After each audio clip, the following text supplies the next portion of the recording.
বিজয় চাই না, আমি এদেশে 18 কোটি মানুষের বিজয় চাই।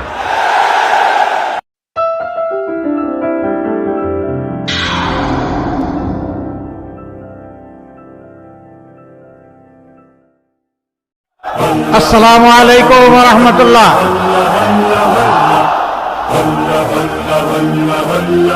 আপনারা গম আসেননি? আলহামদুলিল্লাহ, আলহামদুলিল্লাহি রাব্বিল আলামিন, ওয়াসসালাতু ওয়াসসালামু আলা রাসূলিহিল কারীম ওয়া আলা আলিহি ওয়া সাহবিহি ওয়া আহলি বাইতি আজমাইন।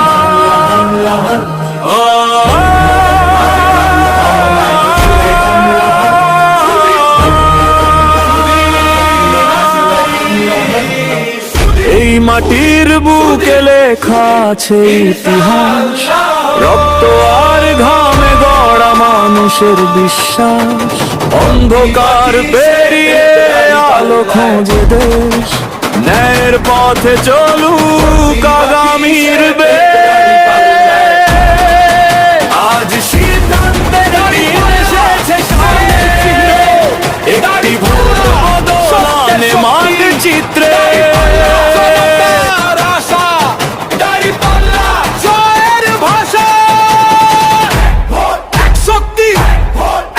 শুরু হয়ে গেল। এই দখলদারি করতে গিয়ে নিজেদের 234 জন মানুষকে নিজেরাই মেরে ফেলে। এরা বাংলাদেশকে কি দিবে? ওই 28 সালের 28 অক্টোবর যে বার্তা দিয়েছিল আওয়ামী লীগ, এখন তারা লেগেছেন আমাদের পিছনে, আমাদের মা বোনদের পিছনে। এখানে একজন বোন বলে গেছে তাদের কিছু বৈশিষ্ট্যের কথা। তারা মা বোনদের গায়ে হাত দেয়, তারা হুমকি দেয় কাপড় খুলে ফেলবে। এরা কি মায়ের পেট থেকে জন্ম নেয় নাই? এরা যদি মায়ের পেট থেকে জন্ম নিয়ে থাকে তাহলে এদেরকে অনুরোধ করবো, প্রথম তোমার মাকে সম্মান করো। তুমি যদি তোমার মাকে সম্মান করতে জানো তাহলে গোটা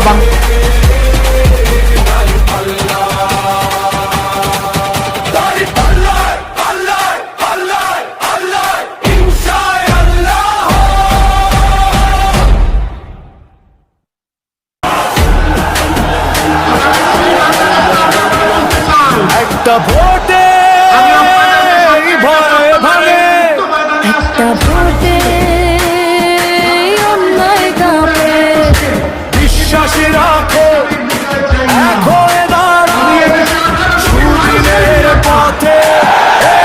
কারেন্টের খাম্বা থাকবে কিন্তু কারেন্ট থাকবে না, ফ্যামিলি কার্ড থাকবে কিন্তু টাকা থাকবে না, কৃষক কার্ড থাকবে কিন্তু সার থাকবে না, নদীতে খাল থাকবে কিন্তু মাটি থাকবে না, নারীরা থাকবে কিন্তু নারীরা নিরাপত্তা পাবে না, জনগণ থাকবে কিন্তু জনগণের মুখে ভয়ে কথা থাকবে না। এগুলাই হবে যদি চাঁদাবাজ বিএনপি চুরি করে ক্ষমতায় আসে। তাই ভোটাররা সাবধান, কারণ এই বিএনপির আমলে 2001 থেকে 2006 সাল পর্যন্ত বিএনপি বাংলাদেশটাকে তখনই ধ্বংস করে দিয়েছে। তাই চিন্তা ভাবনা করে ভোট দিবেন। ধন্যবাদ।